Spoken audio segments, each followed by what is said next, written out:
Hey, you there, bro? You good? You've been sleeping. You've been asleep for a long time. Like 3 months type long time. You don't even know what you've been sleeping on, do you? You have been sleeping on 5 underrated decks that can completely turn the tides on your local level event or any event whatsoever. These decks can not only either OTK the opponent in a very fashionable manner, they set up boards that are just insane, or they are a complete counter to the meta right now. I don't know why players just haven't been playing these decks.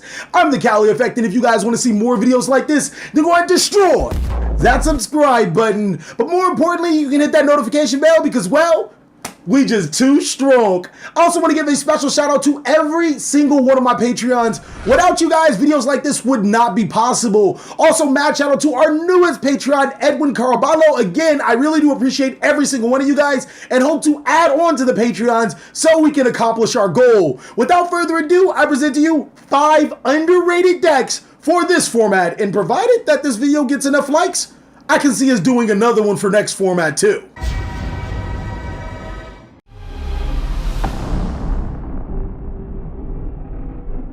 Alright guys, kicking with us at number 5 is Blueeyes White Dragon. No, for real, Blueeyes is seriously underrated. Now I know if you look at YuGiOhscope.com, Blueeyes White Dragon has a whopping low of 43% for its win rate. That is completely terrible, but you also have to take into the fact that casual players play a lot of Blueeyes White Dragon, and we're talking about a specific Blueeyes strategy that can be really good. I'm talking about the Chaos Max version. This deck can put out a whopping ton of damage with a 4,000 double dealing damage beater that can't be targeted or destroyed by card effects. You want to add more to Chaos Max? Well, if you give your opponent an Ibly and Chaos Max is on your side of the field, that's an OTK. I really think that Blueeyes is very underrated, but even more importantly, Blueeyes Chaos Max has a little bit more time to shine, especially with trap cards and defense cards aren't really being prevalent inside of the format.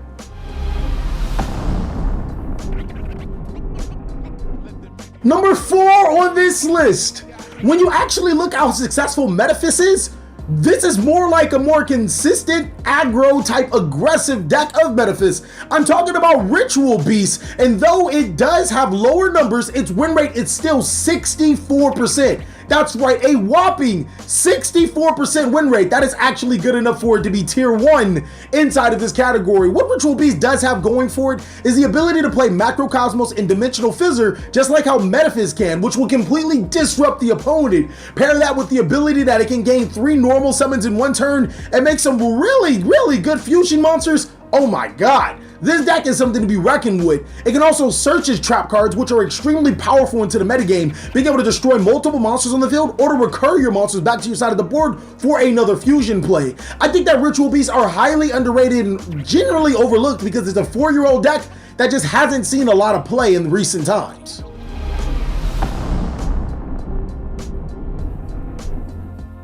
Number 3 on this deck. If you guys would say, hey, this is the number 3, I'd be like, I know what you're talking about.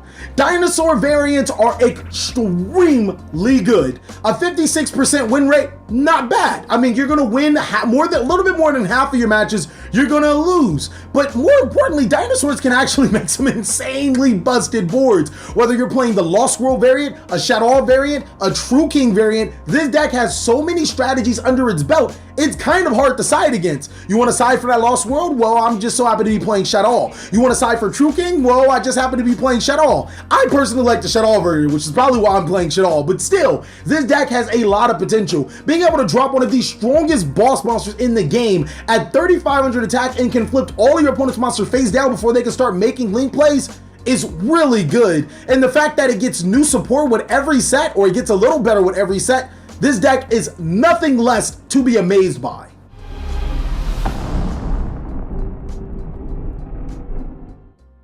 Number 2 on this list. Oh my man, this deck only gets better with Shadows of Valhalla. I'm talking about Invoked Mech Knight, but let's put that to the side right now. Let's talk about its 64% win rate.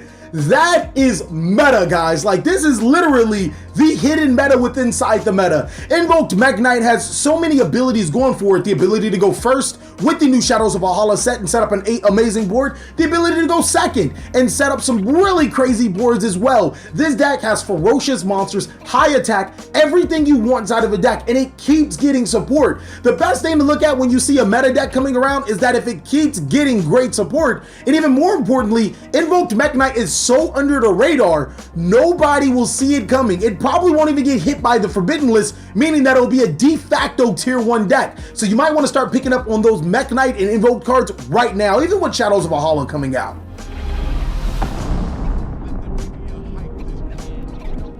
Number 1 on this list doesn't even have stats. Like, seriously, that's how underrated this deck is. It has no stats. I tried looking it up, but I know it's a very underrated deck. It's actually, in my opinion, the best Pendulum deck out there right now.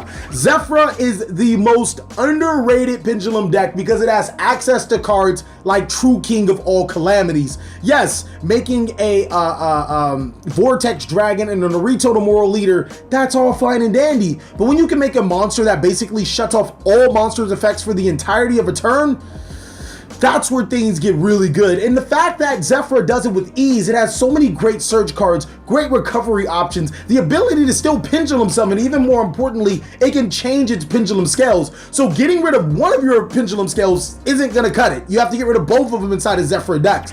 Also paired with the ability that it's one of the best decks or best pendulum decks to work with hand traps, I think that it's seriously underrated. Thank you guys so much for watching another segment of the TheCaliEffect. I really hope you guys enjoyed this video. If you did, give it a like. If you didn't, let me know down below in the comment section what you think I could improve on. Also, be sure to make sure you post your 5, that's right, post your 5 underrated decks because I know there are plenty of decks that I missed. It's so awesome to know that even in this Yu-Gi-Oh format, there's no such thing as tier zeros. There's just lots of love. Please like, comment, subscribe, but most of all, enjoy. I hope you guys are having a great day, like I am.